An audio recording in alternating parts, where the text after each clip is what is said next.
ವಿಶೇಷ ಕಾರ್ಯಕ್ರಮಕ್ಕೆ ಮತ್ತೆ ಸ್ವಾಗತ. ಎಸ್ ಸರ್, ಇಲ್ಲಿ ಒಂದು ಈಗ ನಡೀತಾ ಇರುವಂತ ಚರ್ಚೆ, ಕೇಂದ್ರ ಸರ್ಕಾರದ ಮುಖಾಂತರ ಆಗ್ತಾ ಇರುವಂತ ಬೆಳವಣಿಗೆಗಳು ಒಂದೇ ಕಡೆಗೆ ಕಾನ್ಸಂಟ್ರೇಟ್ ಆಗಿದೆ ಅನ್ನುವಂಥದ್ದು ಒಂದು ವಾದ ಇದೆ. ಅಂದ್ರೆ ಕೇವಲ ನೂಡಲ್ಸ್ ಆಗಿರಬಹುದು, ಮ್ಯಾಗಿ ಆಗಿರಬಹುದು, ಇಂಥದರ ಕಡೆಗೆ ಮಾತ್ರ ಕಾನ್ಸಂಟ್ರೇಟ್ ಆಗಿದೆ.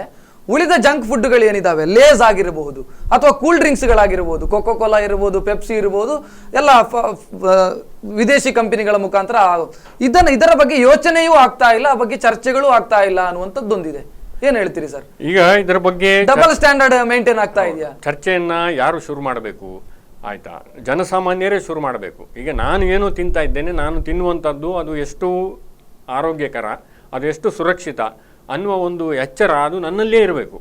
ಅದನ್ನು ಹೇಗೆ ನಾನು ಬೆಳೆಸಿಕೊಳ್ಳುವಂಥದ್ದು ಭಾಳ ಸುಲಭ ಇದೆ. ಪುಸ್ತಕಗಳಲ್ಲಿ ಇದರ ಬಗ್ಗೆ ಬಹಳಷ್ಟು ಮಾಹಿತಿ ಲಭ್ಯ ಇದೆ, ಯಾರು ತಿಳಿದುಕೊಳ್ಬೋದು. ಮತ್ತು ಸಣ್ಣ ಪುಟ್ಟ ಪ್ರಯೋಗಗಳನ್ನು ಮಾಡ್ಬೋದು. ಈಗ ಉದಾಹರಣೆಗೆ ಅದು ಪೆಪ್ಸಿ ಕೋಲಾ ಇರ್ಬೋದು, ಕೊಕೋ ಕೋಲಾ ಇರ್ಬೋದು, ಅದನ್ನು ತಂದು ಅದಕ್ಕೆ ಒಂದು ಕಬ್ಬಿಣದ ಮೊಳೆ ಹಾಕಿ ನೋಡಲಿ. ಆ ಮೊಳೆ ಏನಾಗ್ತದೆ, ಎಷ್ಟು ದಿವಸದಲ್ಲಿ ಅದು ಕಾಣೆ ಆಗ್ತದೆ ಅನ್ನೋದನ್ನು ಗಮನಿಸಲಿ.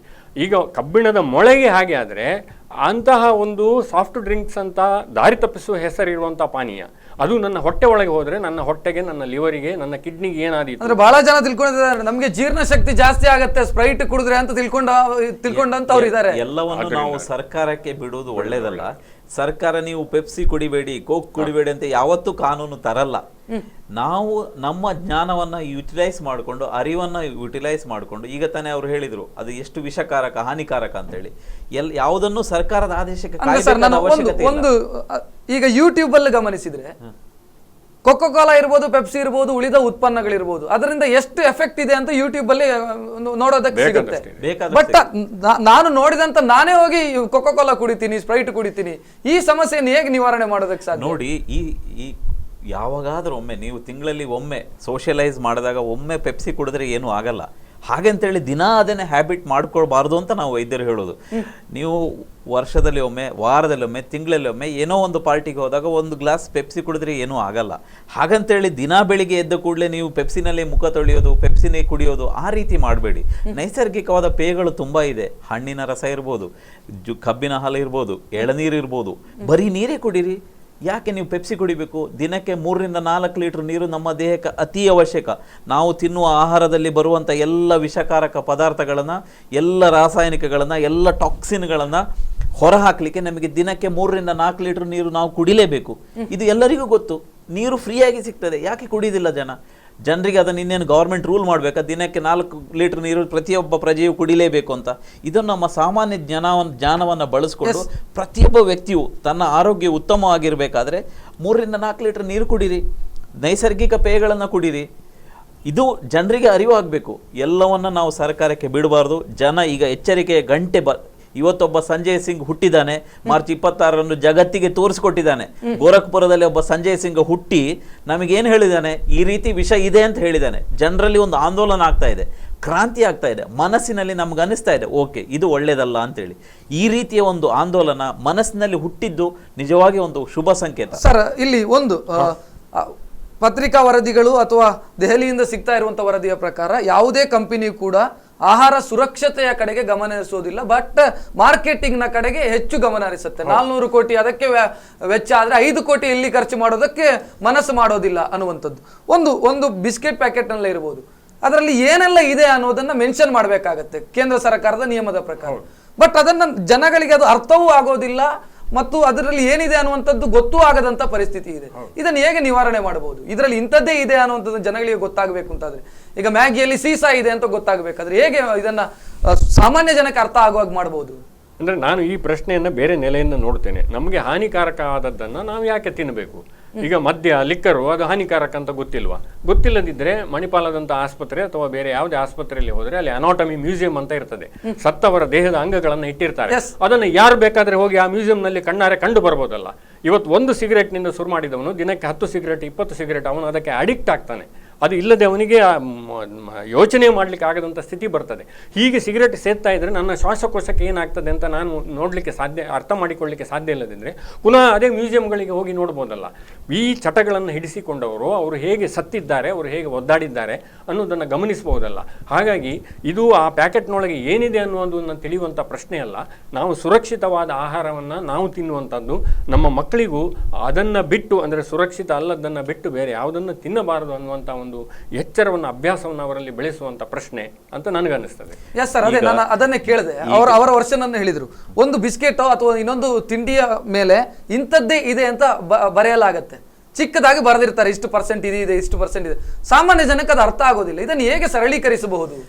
ನೋಡಿ, ಈಗ ಪ್ರತಿಯೊಂದನ್ನು ಸಹ ನಾವು ಇದರಲ್ಲಿ ಇದು ತಿನ್ನುವಂಥ ವಸ್ತು, ಇದು ತಿನ್ನಬಾರದಂಥ ವಸ್ತು ಅಂತ ಹೇಳಿ ಹಾಕಿ ಮಾಡುವಂತಹ, ಅದನ್ನು ನೋಡಿ ತಿನ್ನುವ ಜಗತ್ತಿನಲ್ಲಿ ತಿಂತಾ ಇದ್ದೇವೆ ಅಂತ ಆದ್ರೂ ಜನಗಳಿಗೆ ಗೊತ್ತಾಗಬೇಕಲ್ವಾ? ಏನಾಗಿದೆ ಅಂದ್ರೆ 2 ರೀತಿಯ ಕೆಟಗರಿ ಮನುಷ್ಯರು ಇರ್ತಾರೆ. ತಿನ್ಲಿಕ್ಕಾಗಿ ಬದುಕೋದು, ಬದುಕ್ಲಿಕ್ಕಾಗಿ ತಿನ್ನೋದು ಅಂತ ಹೇಳಿ.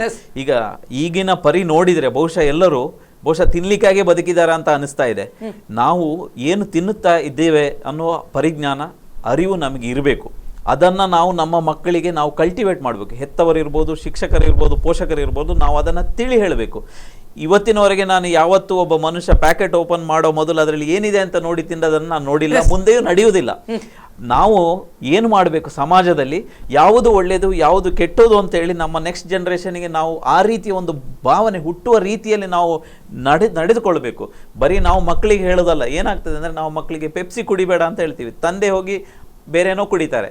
ಆ ರೀತಿ ಮಾಡೋದು ತಪ್ಪು ಅಂತ ನಾನು ಹೇಳೋದು. ನಮ್ಮಲ್ಲಿ ಈ ರೀತಿ ಒಂದು ಕ್ರಾಂತಿಯನ್ನೇ ಉಂಟಾಗಬೇಕು. ನಾವು ಬದಲಾಗಬೇಕು, ನಮ್ಮ ಮಕ್ಕಳನ್ನು ಬದಲಾಗಬೇಕು, ಜನ್ರೇಷನನ್ನು ಬದಲು ಮಾಡಬೇಕು. ಹಾಗೆ ಮಾಡಿದರೆ ಖಂಡಿತವಾಗಿ ಸಹ ಮುಂದಿನ ಜನ್ರೇಷನ್ ಆರೋಗ್ಯವಂತವಾಗಿ ಬೆಳಿಬೋದು. ಯಾಕೆಂದರೆ ಈ ಮಕ್ಕಳು ಆರೋಗ್ಯವಂತವಾಗಿ ಬೆಳೆದರೆ ಮಾತ್ರ ನಮಗೆ ಭವಿಷ್ಯ ಇದೆ. ಈ ನಿಟ್ಟಿನಲ್ಲಿ ನಾವೆಲ್ಲ ಕೊನೆಯದಾಗಿ ನಿಮ್ಮಲ್ಲಿ ಅದೊಂದು ಕೇಳಬೇಕು ನನಗೆ, ಮೆಡಿಕಲ್ನಲ್ಲಿ ಉಳಿದ ವಸ್ತುಗಳನ್ನ ಮಾರಾಟ ಮಾಡಂಗಿಲ್ಲ ಅನ್ನುವಂಥದ್ದು ಈಗ ಕೇಂದ್ರ ಸರ್ಕಾರದ ಹೊಸ ಸುತ್ತೋಲೆ. ಈಗ ಸಿರ್ಲ್ಯಾಕ್ ಇರಬಹುದು ಅಥವಾ ಬಾಕಿ ಉಳಿದಂತ ಸೋಪ್ಗಳಿರಬಹುದು, ಇದು ಒಳ್ಳೆಯದು ಅಂತ ಅನ್ಸುತ್ತೆ ನಿಮಗೆ? ಹೌದು, ಖಂಡಿತವಾಗ್ಲೂ. ಏನಾಗಿದೆ ಅಂದ್ರೆ, ನಮ್ಮ ಭಾರತದಲ್ಲಿ ಮೆಡಿಕಲ್ ಶಾಪಿನಲ್ಲಿ ಸಿಗುವುದೆಲ್ಲ ಜೀವರಕ್ಷಕ ಔಷಧಿಗಳು ಅಂತ ಆಗಿದೆ, ಜೀವ ಉಳಿಸುವಂಥದ್ದು ಅಂತ ಹೇಳಿ. ಆದರೆ ಅನ್ಫಾರ್ಚುನೇಟ್ಲಿ ಈಗ ನಮಗೆ ಹೆಚ್ಚಿನ ಅಗತ್ಯ ಔಷಧಿಗಳಿಗಿಂತ ಅನಗತ್ಯವಾದಂತಹ ಇಂತಹ ಜಂಕ್ ಫುಡ್ಗಳೇ ಮೆಡಿಕಲ್ ಶಾಪ್ನಲ್ಲಿ ಸಿಗುತ್ತಾ ಇದೆ.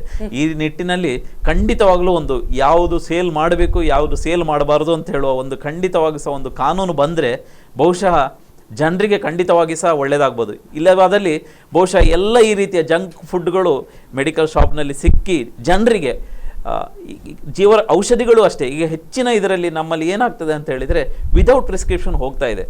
ಆ ರೀತಿ ಮೆಡಿಕಲ್ ಶಾಪ್ನಲ್ಲಿ ವೈದ್ಯರ ಪ್ರಿಸ್ಕ್ರಿಪ್ಷನ್ ಚೀಟಿ ಇಲ್ಲದೆ ಸಿಗುವಂತ ಯಾವುದೇ ವಸ್ತು ಸಿಗದ ರೀತಿಯಲ್ಲಿ ವ್ಯವಸ್ಥೆ ಆದರೆ ಖಂಡಿತವಾಗಿ ಇದನ್ನು ಒಬ್ಬ ಬಳಕೆದಾರರ ವೇದಿಕೆಯ ಸಂಚಾಲಕರಿಗೆ ಹೇಗೆ ಅರ್ಥೈಸ್ತೀರಿ ಇದನ್ನ? ಈಗ ಮೆಡಿಕಲ್ ನಲ್ಲಿ ಉಳಿದ ವಸ್ತುಗಳನ್ನ ಮಾರಾಟ ಮಾಡುವಾಗಿಲ್ಲ ಅಲ್ಲ, ಔಷಧಿ ಮಳಿಗೆಗಳಲ್ಲಿ ಹೆಸರೇ ಔಷಧಿ ಮಳಿಗೆ, ಅಲ್ಲಿ ಔಷಧಿ ಅಲ್ಲದೆ ಇರುವುದು ಯಾಕೆ ಇರಬೇಕು?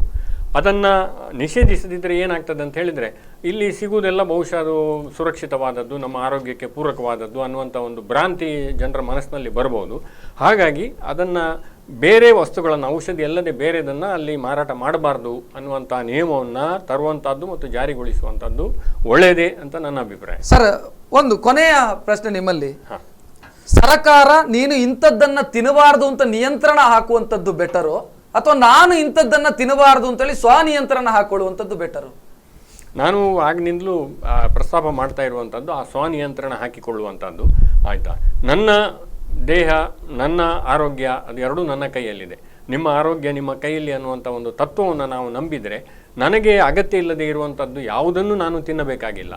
ಆ ಒಂದು ಎಚ್ಚರವನ್ನು ನಾವು ಉಳಿಸಿಕೊಂಡ್ರೆ, ಸುರಕ್ಷಿತವಾದಂಥ ಆಹಾರವನ್ನು ಮನೆಯಲ್ಲೇ ಮಾಡಿದಂಥದ್ದನ್ನು, ಈಗ ಎಲ್ಲೋ ಒಂದು ಸಂದರ್ಭದಲ್ಲಿ ಯಾವುದೋ ಒಂದು ಸಮಾರಂಭಕ್ಕೆ ಹೋಗ್ತೇವೆ, ಅಲ್ಲಿ ಏನೋ ಸ್ವಲ್ಪ ನಾವು ರುಚಿ ನೋಡ್ತೇವೆ, ಅದು ಬೇರೆ. ಇಲ್ಲದಿದ್ದರೆ ಮನೆಯಲ್ಲೇ ಮಾಡಿದ್ದನ್ನು ತಿನ್ನುವಂಥದ್ದು ಅದು ಬಹಳ ಒಳ್ಳೆಯದು. ಈ ಎಚ್ಚರ ನಮ್ಮ ಸ್ವನಿಯಂತ್ರಣದಿಂದಲೇ ಬರಬೇಕು ವಿನಃ ನಾವು ಸುಮ್ಮನಾದರೂ ಏನು ಪ್ರಯೋಜನ ಆಗೋದಿಲ್ಲ. ನಾವು ಖಂಡಿತವಾಗಿ ನಿಯಂತ್ರಣ ಇಟ್ಟುಕೊಂಡು ನಮ್ಮ ಆರೋಗ್ಯವನ್ನು ರಕ್ಷಣೆ ಮಾಡಿ. ನಾವು ಏನು ತಿನ್ನುತ್ತಿದ್ದೇವೆ, ಯಾಕಾಗಿ ತಿನ್ನುತ್ತಾ ಇದ್ದೇವೆ ಅನ್ನೋ ಪರಿಜ್ಞಾನವನ್ನು ನಾವು ಇಟ್ಕೊಳ್ಬೇಕು. ನಾವು ಬೇರೆಯವರಿಗೆ ಹೇಳುವಾಗ ನಾವು ಅದನ್ನು ಪಾಲಿಸಬೇಕು. ನಮ್ಮ ಮಕ್ಕಳಿಗಿರ್ಬೋದು, ನೆರೆಕರೆಯವರಿಗಿರ್ಬೋದು, ಇಂಥದ್ದನ್ನೇ ತಿನ್ನಿ ಅಂತ ಹೇಳಿದರೆ ಯಾವುದನ್ನು ತಿನ್ನಬಾರ್ದು ಅದನ್ನು ನಾವು ಸಹ ತಿನ್ನಬಾರ್ದು, ಬೇರೆಯವರಿಗೆ ಸಹ ತಿನ್ನಬಾರ್ದು ಅಂತ ಹೇಳುವ ರೀತಿಯಲ್ಲಿ ನಾವು ಬದುಕಬೇಕು.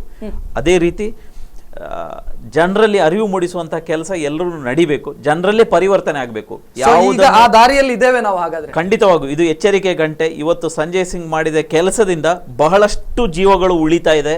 ಮುಂದಿನ ಜನರೇಷನ್ ಈಗ ಇಮಿಡಿಯೇಟ್ ಇಫೆಕ್ಟ್ ಏನು ಗೊತ್ತಾಗ್ಲಿಕ್ಕಿಲ್ಲ, ಬಹುಶಃ 10-20 ವರ್ಷಗಳ ತಿಂದ ಕೂಡಲೇ ಸತ್ತು ಹೋಗೋದಕ್ಕೆ ಅದು ಇಲಿ ಭಾಷಣ ಅಲ್ಲ, ಮುಂದಕ್ಕೆ ಅದರಿಂದ ಸಮಸ್ಯೆ ಆಗಬಹುದು. ಖಂಡಿತವಾಗಿ ಸರ್. ಈ ರೀತಿ ಆಂದೋಲನದಿಂದಾಗಿ ಜನ ಬರೀ ಮ್ಯಾಗಿ ಅಂತಲ್ಲ, ಮ್ಯಾಗಿ ಪಾಸ್ಟಾ ಇರ್ಬೋದು, ಯಾವುದೇ ರೀತಿಯ ದಿಢೀರ್ ಆಹಾರಗಳನ್ನು, ರಾಸಾಯನಿಕಯುಕ್ತ ಆಹಾರಗಳನ್ನು ನಾವು ಜನರು ಇವಾಗಲಾದರೂ ಎಚ್ಚೆತ್ತುಕೊಂಡು ಅದನ್ನು ಬಿಡದಿದ್ದರೆ ಬಹುಶಃ ಮುಂದಿನ ಜನರೇಷನ್ ಖಂಡಿತವಾಗಲೂ ಸಫರ್ ಆಗ್ತದೆ. ಅದಕ್ಕೆ ನಾವು ಅವಕಾಶ ಮಾಡಿ ಕೊಡೋದು ಬೇಡ. ನಾವೆಲ್ಲ ಪ್ರಜ್ಞಾವಂತರಾಗಿ ಏನು ತಿನ್ನುತ್ತಿದ್ದೇವೆ ಅನ್ನೋದರ ಅರಿವು ಮೂಡಿಸಿಕೊಂಡು ಬಹುಶಃ ಬದುಕಲಿಕ್ಕಾಗಿ ತಿನ್ನುವ ರೀತಿಯಲ್ಲಿ ನಾವು ಬದುಕಿದರೆ ಖಂಡಿತವಾಗಿ ಸಹ ನಮ್ಮ ಎಲ್ಲ ರೋಗಗಳನ್ನು ತಡಿಬಹುದು. ನಮ್ಮ ದೇಹದ ರಕ್ಷಣಾ ವ್ಯವಸ್ಥೆ ಹೆಚ್ಚಾಗಿ ಖಂಡಿತವಾಗಿ ಸಹ ನಾವು ಆರೋಗ್ಯವಂತರವಾಗಿ 100 ಕಾಲ ಬದುಕಬಹುದು ಅಂತ ಹೇಳಿ ಹೇಳಲಿಕ್ಕೆ ಇಷ್ಟಪಡ್ತೇನೆ. ಡಿಸ್ಕಷನ್ ಅಲ್ಲಿ ಭಾಗವಹಿಸಿದ್ದಕ್ಕೆ ಧನ್ಯವಾದಗಳು ಸರ್, ತಮಗೂ ಧನ್ಯವಾದಗಳು. ಇದು ಇವತ್ತಿನ ವಿಶೇಷ. ಏನು ಮಳೆಗಾಲ ಆರಂಭ ಆಯ್ತು ಅಂತ ಸಿಕ್ಕಿದ್ದನ್ನೆಲ್ಲ ತಿನ್ನಬೇಡಿ. ಯಾಕಂತ ಹೇಳಿದ್ರೆ ಕೇಂದ್ರ ಸರ್ಕಾರ ಕೊಡ್ತಾ ಇರುವಂತ ವರದಿಗಳನ್ನ ನೋಡಿದ್ರೆ ಎಂತವರಿಗಾದ್ರೂ ಆತಂಕ ಆಗಬೇಕು. ಮಾರ್ಕೆಟ್ ಅಲ್ಲಿ ಸಿಗತ್ತೆ, ಸುಲಭದಲ್ಲಿ ಆಗತ್ತೆ ಅಂತ ಸಿಕ್ಕಿದ್ದನ್ನೆಲ್ಲ ತಿಂದು ಆರೋಗ್ಯ ಹಾಳು ಮಾಡ್ಕೊಳ್ಬೇಡಿ ಅಂತ ಕೇಂದ್ರ ಸರ್ಕಾರ ಸೂಚನೆ ಕೊಟ್ಟಿದೆ. ಅದನ್ನ ಪಾಲಿಸಬೇಕಾದಂಥದ್ದು ನಾವು. ಈಗಾಗಲೇ ನಮ್ಮ ಅತಿಥಿಗಳು ಕೂಡ ಅದನ್ನೇ ಹೇಳಿದ್ರು, ಸ್ವನಿಯಂತ್ರಣ ಹಾಕೊಂಡ್ರೆ ಮಾತ್ರ ಇದನ್ನ ನಿರ್ಮೂಲನೆ ಮಾಡೋದಕ್ಕೆ ಸಾಧ್ಯ. ಎಲ್ಲವನ್ನ ಸರ್ಕಾರದ ಕಡೆಗೆ ಮುಖ ಮಾಡಿ ಸರ್ಕಾರಕ್ಕೆ ಕೈ ತೋರಿಸಿ ಮಾಡೋದಕ್ಕೆ ಸಾಧ್ಯ ಇಲ್ಲ ಅನ್ನುವಂಥದ್ದು. ಸೊ ಇದು ಈ ಹೊತ್ತಿನ ವಿಶೇಷ. ನಿಮ್ಮೂರಿನ ನಿರಂತರ ಸುದ್ದಿಗಾಗಿ ನೋಡ್ತಾ ಇರಿ ಸ್ಪಂದನ.